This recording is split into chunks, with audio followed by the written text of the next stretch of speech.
Hi, in this video I'm going to answer some of the questions I have received by a recent survey I did via email for my subscribers, and I hope these people will find the answers to their liking. Now, the first question I'm going to answer is one about what to look out for in the parade ring. Now, a lot, and I mean a lot, has been written and said about conformation of horses, the gait, the stride pattern, and things like that. For me, is it relevant? Not really. Not really. I think paddock watching in handicaps, you're not going to get an edge from those, because handicaps are won by horses that are well handicapped, nothing more. The only edge you can really find by watching runners in a paddock are maiden races or national hunt flat races. For the ones having their first run at the racecourse. Now, a good pointer to this angle is if an unraced horse has two handlers. Now, this can be for one of two reasons. One, the horse is very buzzy, very nervous at a racecourse, or it can be nervous at home, or it's just immature. Now, these are the horses that you don't really want to back, and you can see these types, they tend to sweat freely, they're very nervous, they're very on edge, they can become colty, and you know their inexperience is really showing through. But the other type tend to be the ones that are really alert and realising what's going on. They're bouncing in effect in their stride, and they're noticing what's going on without getting overwrought by the situation. A good example was last year we had a get together with fellow tipsters at Southwell Racecourse, and one of my fellow tipsters asked about paddock watching, and we went to the paddock for the race that was up and coming, and I said about watching 4 horses, unraced horses with 2 handlers. Now, this chap in the final race, which was a national flat race, he went down, had a look at the paddock, saw a horse with those alert tendencies, 2 handlers, and he backed the horse. And the horse won at 14-1. So that's a good indication of paddock watching. Nice and alert, unraced type. But for handicaps and all other races, you're not going to get any edge, in my view, via paddock watching. It's just not. I mean, people will tell you different conformation and stuff, and it might be relevant to when you're purchasing a horse, yes, but a horse's ability is inside, not on the outside. Now, the next question I've got is, I'd like to know how to select a race to look at in detail. What criteria do you use, class, distance, etc.? How do you find a way into a race without looking at every runner in great detail? Do you use trackers or horses to narrow down the field? How do you get a short list together? And that's from Lawrence. Lawrence,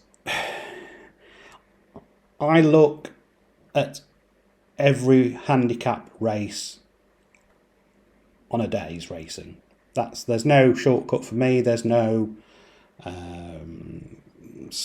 lists of horses. I approach each day as a new project.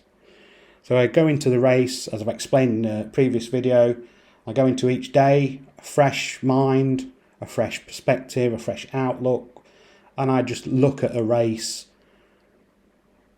fresh and with no preconceived ideas. So I'm not following any lists of horses, I don't have any trackers. That's just the way I operate, because I think you can get so weighed down with what's gone on previously that you forget that today is a new day. So my advice would be, approach each day individually. Don't keep track of horses. Yes, you can look at maybe ones that were unlucky. You can think, well, obviously, that if it had got a better trip, you could have was poorly drawn that ran really well. Things like that, yeah, you can note those down, but don't have endless lists of horses in trackers, because it just gets very confusing in my view. An example of system building. Now, I shall stop you there because I don't think there is any system now that will give you any consistent rewards over a long period of time, because things change, racing changes, jockeys change, owners change, trainers change, courses change. Systems are short dated in my view. You know, I used to be a firm believer in systems, I admit that. I had some success with a few, but they soon stopped working, and it's very, very hard to keep adjusting in systems. So my advice would be, don't have systems. There's no future in it. Next question, race reading future winners. Now, I've already done a video on this, looking at efficiency of rides.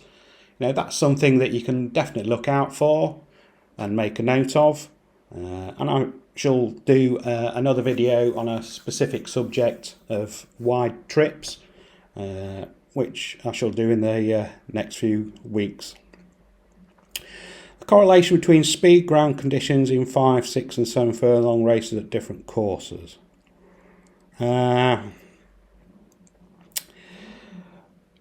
and 6 furlong races tend to be a bit of a lottery in my view. I tend to avoid them if I can.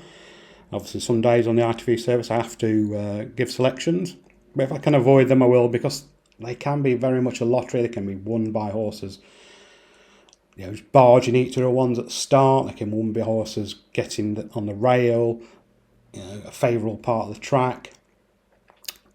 So 5 and 6 furlong races are, you know, ones to be avoided in my view. 7 furlong races tend to be specialities. If a horse has run well at a 7 furlong distance, has won at that 7 furlong distance, chances are it will probably run well again. You know, 7 furlongs does tend to be a specialist distance. But speed, ground conditions, each day as it comes. Look at the day. There's no other way around it. Next question, how to reduce field to live contenders. Do trends work? No. Trends don't work. Don't bother with them at all. It's just pointless. So that's an easy answer to that question. Statistics and statistical analysis to find winning systems. Again, two things there. Statistics, systems. Don't work, won't last long.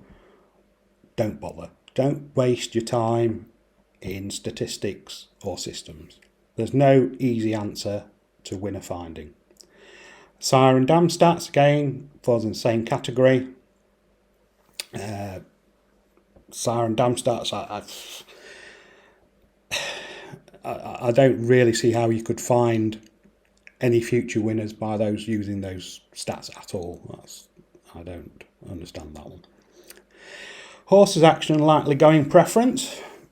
Again, look at the form. I mean, the form there, it will tell you what horse runs well on and what it doesn't. That's a simple answer to that one. Starting angles to help find bets in handicaps. What races to look out for in these angles? Now, I have covered this subject in my beginners video, which you'll be able to see on YouTube or on my website. So hopefully you can find the answers in that video. False favourites. Is there such a thing as a false favourite? I think it depends on your view, really. As I say, I approach each race as a new, and each runner gets an equal amount of attention. So false favourites, no, I don't bother with that sort of thing. Front runners in mile plus races, again, that's a system. No, don't waste your time in things like that.